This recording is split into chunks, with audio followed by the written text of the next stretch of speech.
Hello, students. My name is Mr. Cofrancesco, and I'm the head of the Kid Governor program at the Connecticut Democracy Center.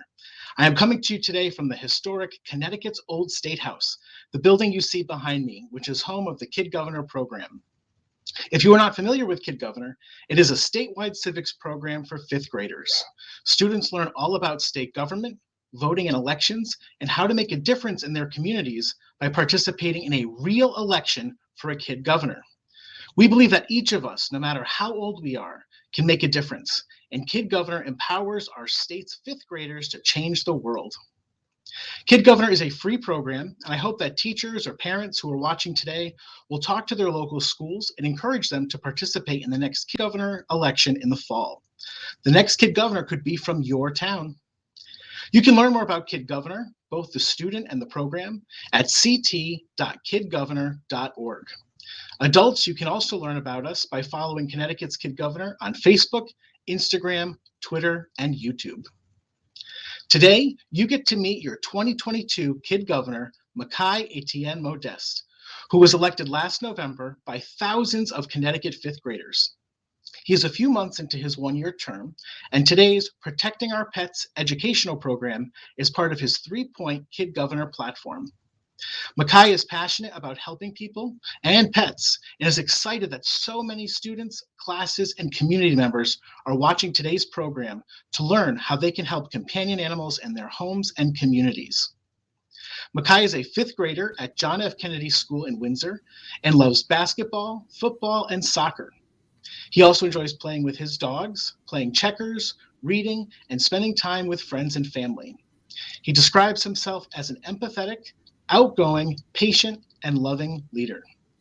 So please join me in welcoming your 2022 Kid Governor, Makhi Ettienne-Modeste, for his Protecting Our Pets live educational program.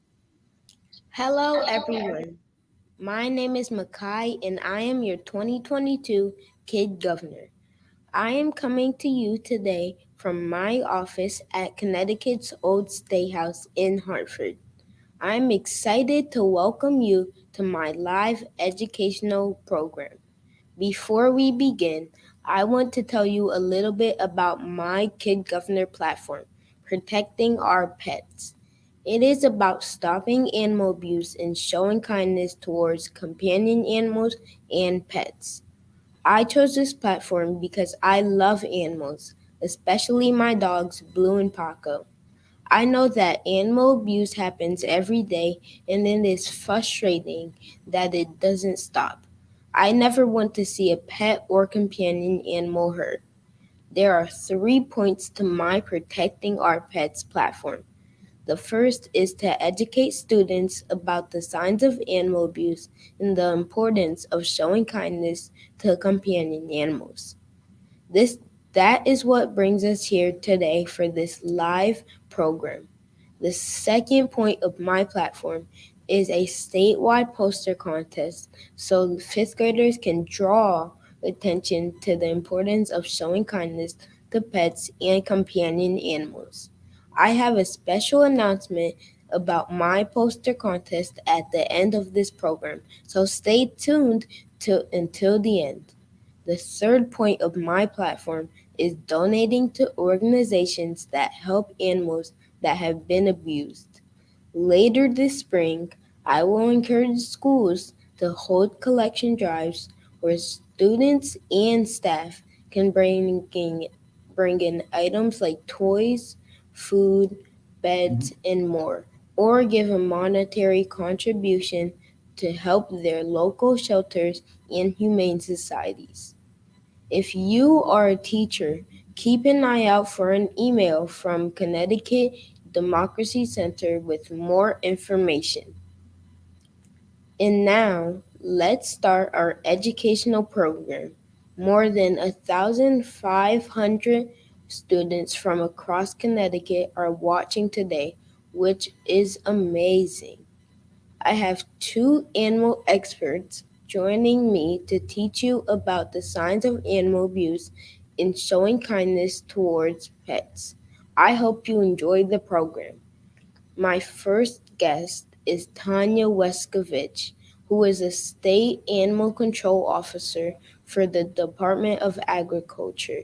Officer Wescovich has been involved in animal welfare from a young age, rehabilitating sick, injured, and neglected animals.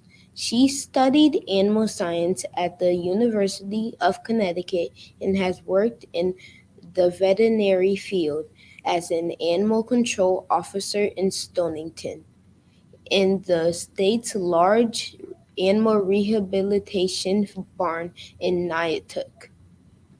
She even ran a horse therapy center to help people with disabilities.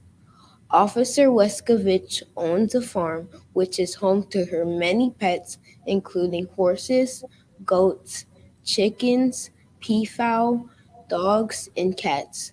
Let's welcome Officer Wescovich with a round of applause. Good morning, Makhi, and everyone else. How are you? Good.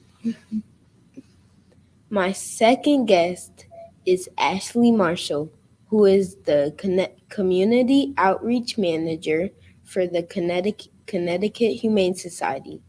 Miss Marshall also studied in animal science at the University of Connecticut, and in college, she found a love for volunteering in underserved communities.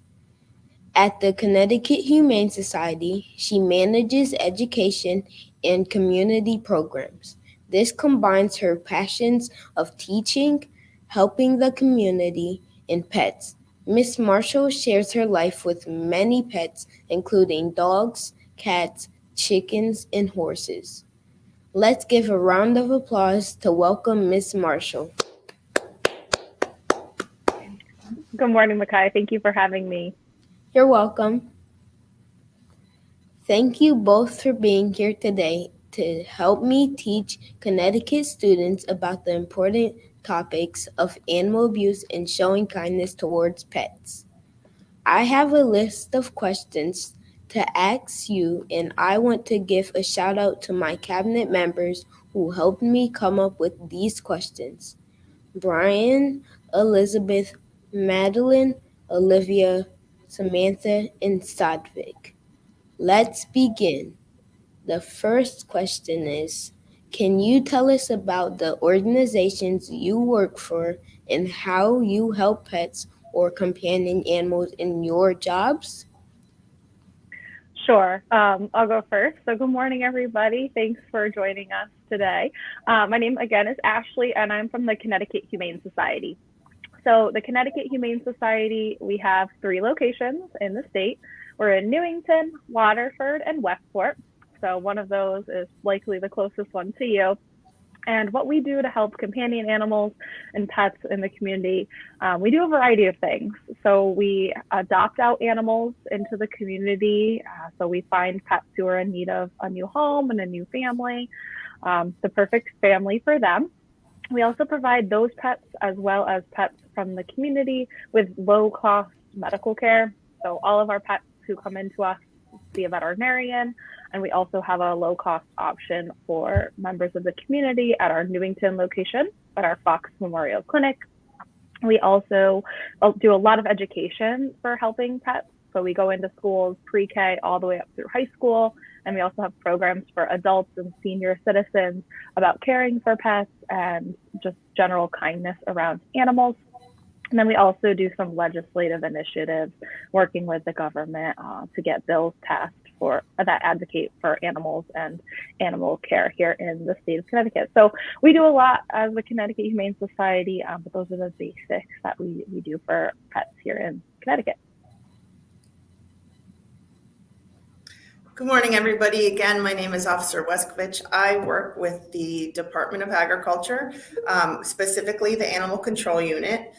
We do have a lot of jobs under animal control, but majority of our job is regulation and inspection of all of the businesses in the state that can house or care for animals. So for example, the pet shops that you go to when you buy your animals, new pets, treats, anything like that, the places you bring your dogs or cats to be groomed, and then of course, places like commercial kennels where you might leave your animals when you go away on vacation. So I'm responsible to inspect those businesses in my area to make sure that the animals are receiving the proper care while they're in their care.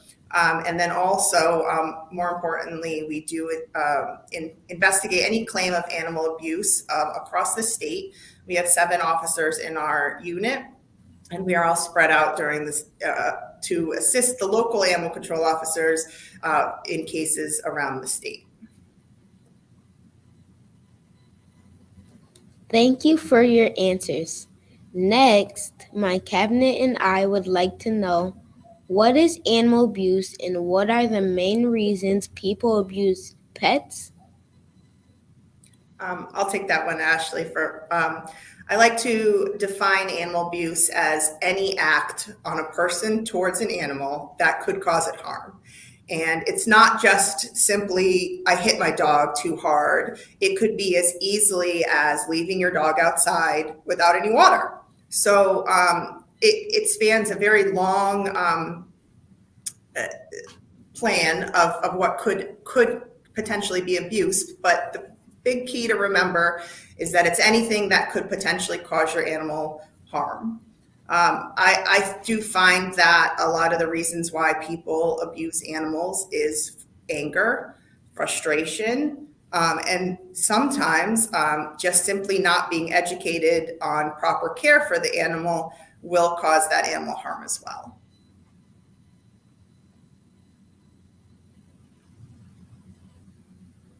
Thank you for sharing those answers.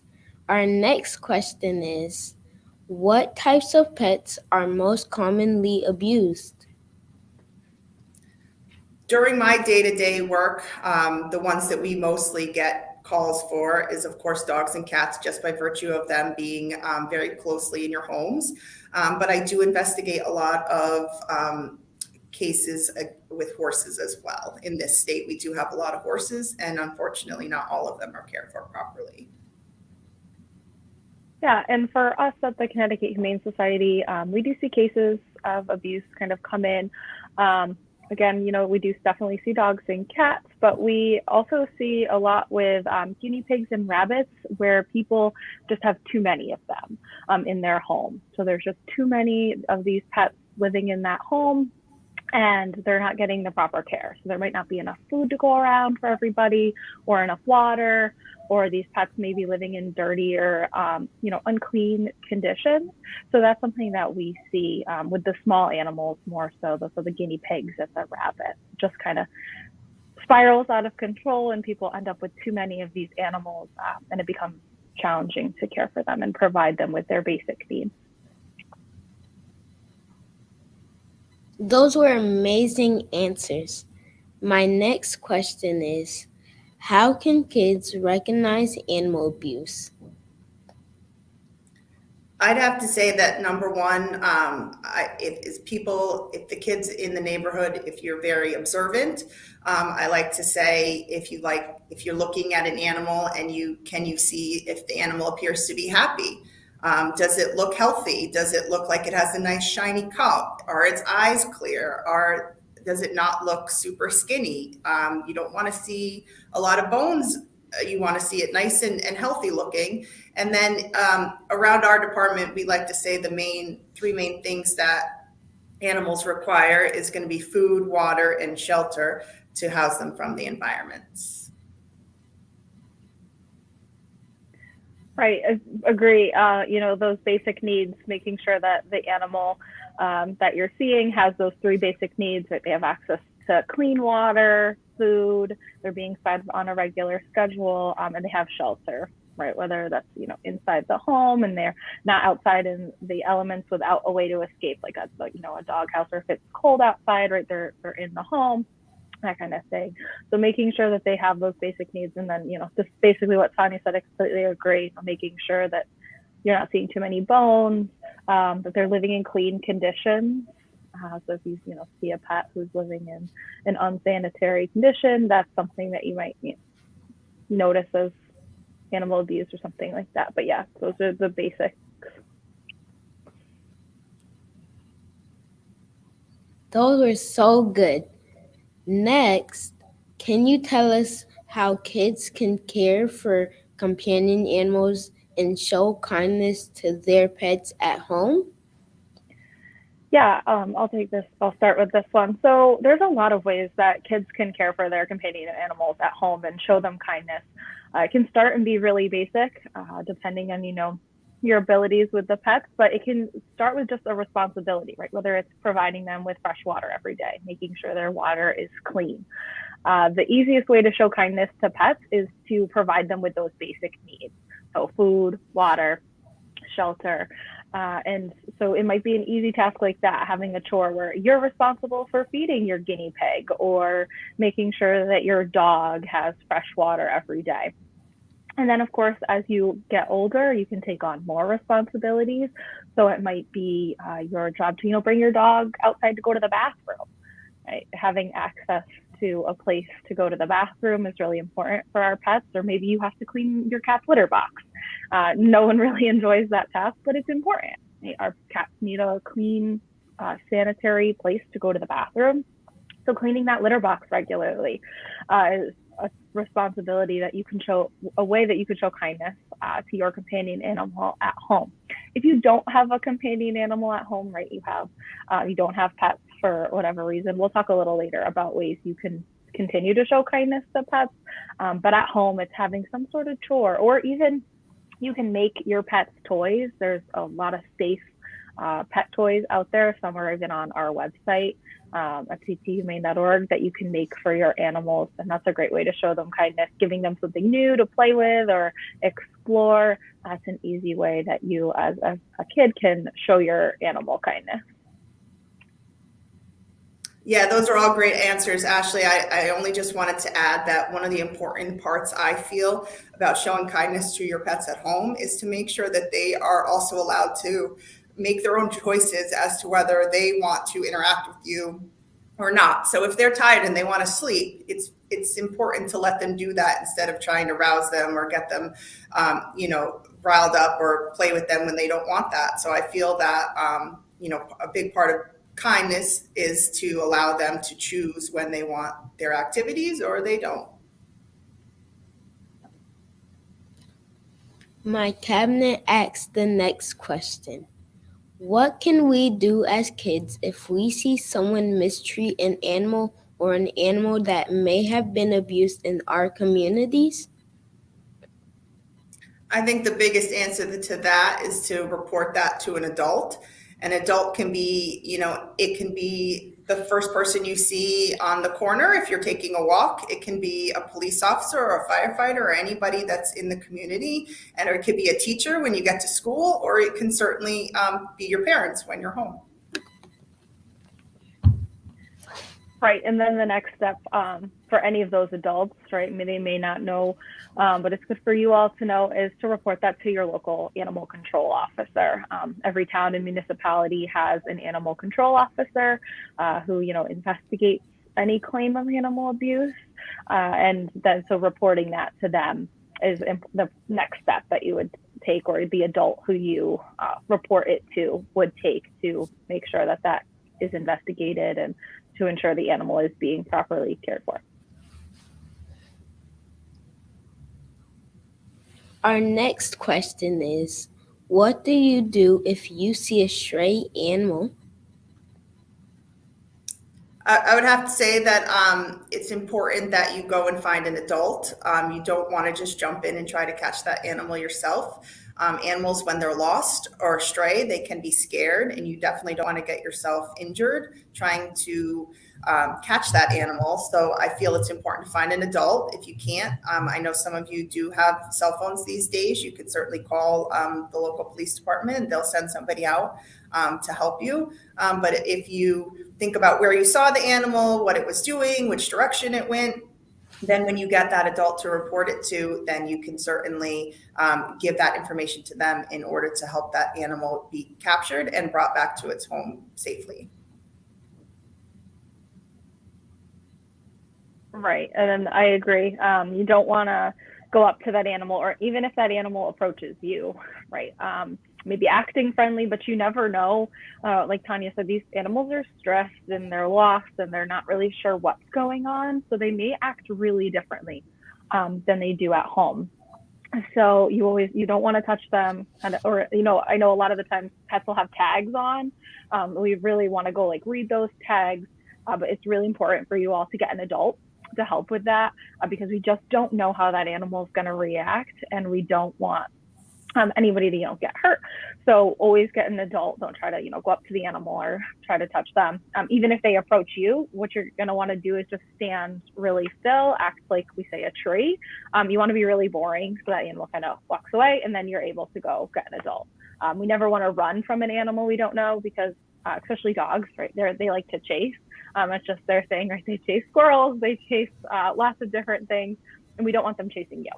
So you never want to run from an animal you don't know. But then once that animal kind of goes away and allows you to walk away, you want to get an adult, like Tanya mentioned, as soon as possible and let them know what you saw. The next question is, how can kids show kindness to pets they meet in the community? Yeah, so this is a great question. So a lot of the times we see pets in the community, right? We go to a store. Some pets are allowed in different stores like Home Depot and Lowe's, Petco. Even if you're, out on a walk on a trail and you meet a new dog, it's really important that you ask the owner, especially if it's a dog, right, before approaching or petting that animal. A lot of the time, dogs aren't friendly, or they might be in training, or they might be working. So we always ask before approaching or petting a pet in the community. And that shows kindness not only to the owner, right, because they don't want people approaching their dogs if they're not friendly, but it also shows kindness to that pet. And then taking it a step further is asking that pet. So instead of just the owner says, yes, of course you can pet my dog, instead of just immediately petting the dog, you're going to want to invite that dog into your space. You can do that by patting our legs, calling them over to us. And if that dog kind of backs away or doesn't come towards you, then maybe they're not feeling being pet that day. And it's important, it's the kind thing to do to respect that decision, right? We talked earlier about leaving your pet who's sleeping, leaving them be. It's the same thing with a dog who doesn't come into your space, who you've just met. They want to be left alone. They don't want to be pet. Maybe they're not feeling great that day, or they're just not in the mood to meet new people, and that's okay. But it's the kind thing to respect that and leave them be. But if they come into your space, right, tail wagging, and they come over to you and you pat your legs, of course you can go ahead and pet them. A great place to pet dogs is like on the side of their neck or on their back. We don't want to reach over their head. They don't like that. It makes them uncomfortable. Even friendly dogs, right? If you put your hand over their head, they kind of scrunch away. So instead, we'll just want to do like the side of their neck. It's a great place to pet a dog you just met. So respecting pet space in the community, even if it's your friend's dog, same thing, right? If you're in their house and you meet their dog and they kind of shy away from you, or if they're taking a nap, we always want to respect their space. And that's an easy way to show community pets or pets that we meet out and about and not in our home kindness. I think Ashley pretty much nailed that one. I would have said everything the same way. I just wanted to add just real quick that I feel pets in your neighborhood, if you can try to get to know where these dogs belong. So as you're out doing a walk or playing in the yard, you can see, oh, that brown dog lives across the street and the black one lives down the street. You never know when those dogs might get out. And then if you see them, you can say, oh, I know he lives across the street. And you can either call the owner, go get them, or help find that animal home. And I feel that that's a very kind way to get yourself involved in your neighborhood in case anything could happen. I know my dogs ran off once or twice and I had to go chase them down. And, if my neighbors know where they live, they can help me get them back sooner. Thank you. My cabinet and I were wondering, are there ways to prevent animal abuse?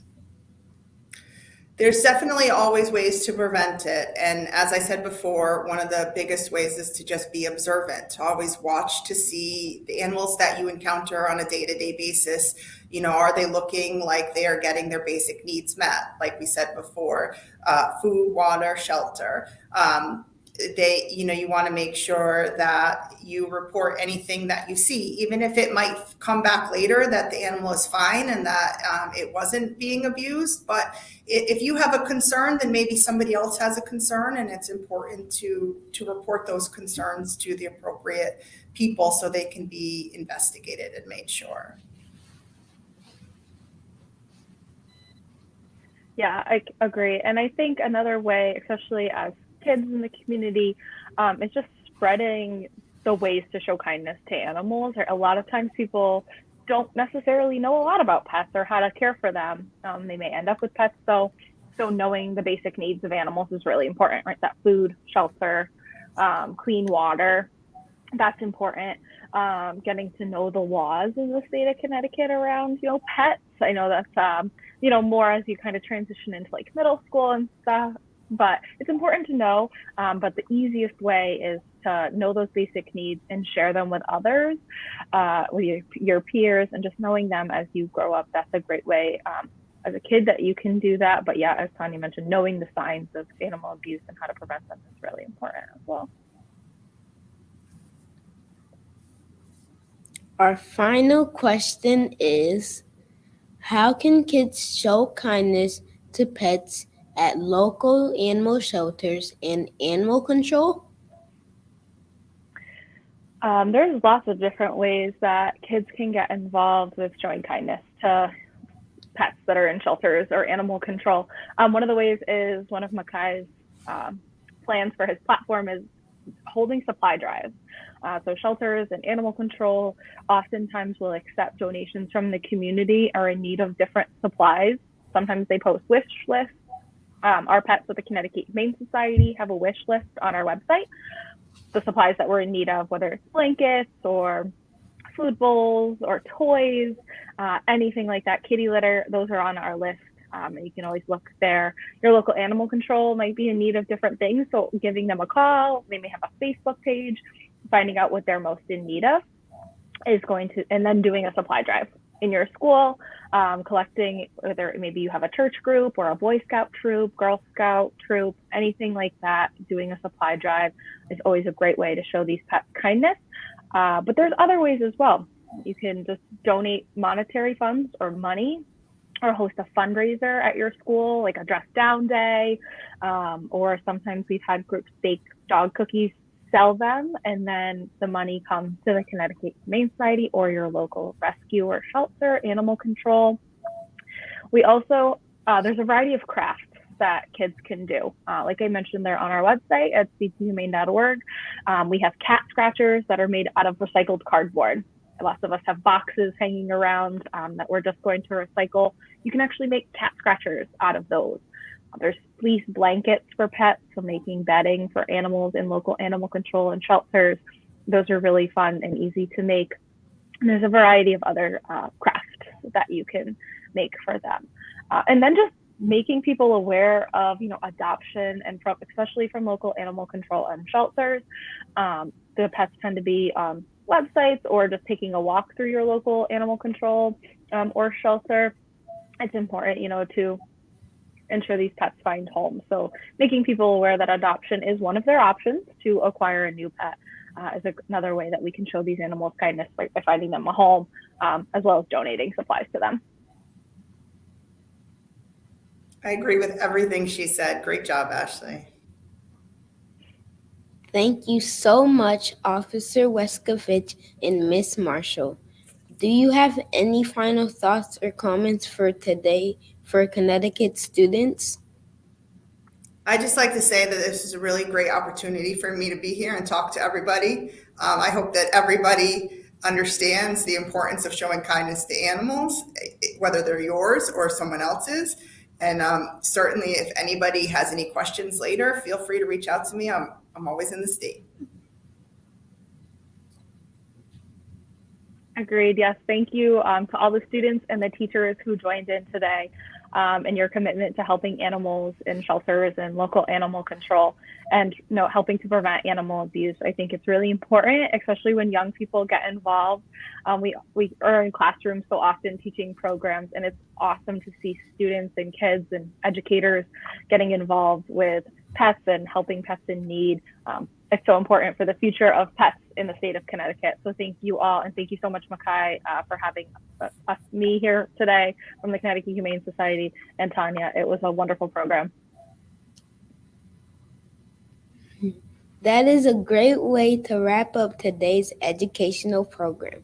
Students, please join me in a round of applause to thank Officer Wescovich from the Department of Agriculture and Miss Marshall from the Connecticut Humane Society for speaking with us today.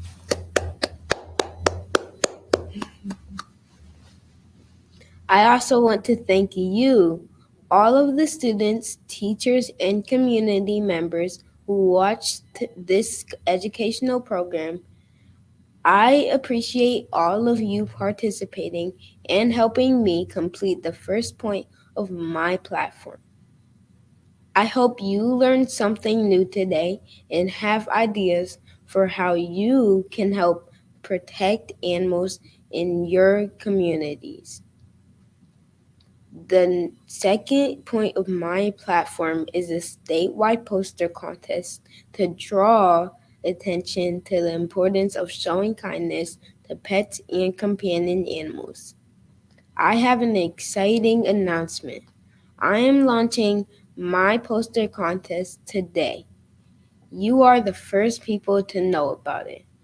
I included a poster contest in my platform because I love art and drawing, and because I wanted fifth graders to have fun while also raising awareness of how to help pets. The poster contest was like a 2-in-1. It is very important to show kindness to pets, so I am inviting Connecticut fifth graders to submit artwork that answers the question, how can kids show kindness towards pets and companion animals at home or in shelters? I am working with the Department of Agriculture and the Department of Children's and Family on this statewide poster contest. If you are the winner, your poster will be shared in schools all around the state and also used to promote the third point of my platform, donating to local animal shelters and humane societies. If you are a fifth grade student or teacher, you can find the rules for the poster contest at ct.kidgovernor.org. Submissions are due by Friday, March 25th. I hope you will participate. I am so happy to be the 2022 Kid Governor and look forward to working with all of you this year. Together, we can make a big difference in our state and help many animals who need us. Visit ct.kidgovernor.org to learn more about my platform, my term, and the members of my cabinet. If you are not in fifth grade yet, make sure your school knows about the Kid Governor program so you can vote and maybe even run for office when you are in fifth grade. Thank you for watching today's program and for supporting my platform. Remember to treat companion animals with kindness and to protect our pets. Now I will pass the program back to Mr. Z. Thank you, Makhi, and congratulations on a great educational program. That was amazing. You did a wonderful job facilitating. Students and teachers, I hope you also learned something and came away with something new that you can do to support Makhi's platform and ways to help pets and animals in your own communities.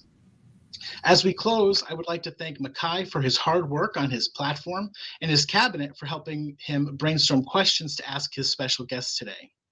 A big thank you to Officer Tanya Wescovich and the Department of Agriculture, and to Ashley Marshall and the Connecticut Humane Society for partnering with Kid Governor Makhi and the Connecticut Democracy Center at Connecticut's Old State House on today's program.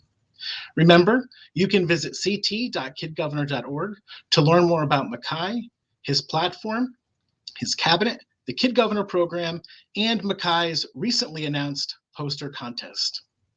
Thank you so much for tuning in for today's program. Have a great rest of your day.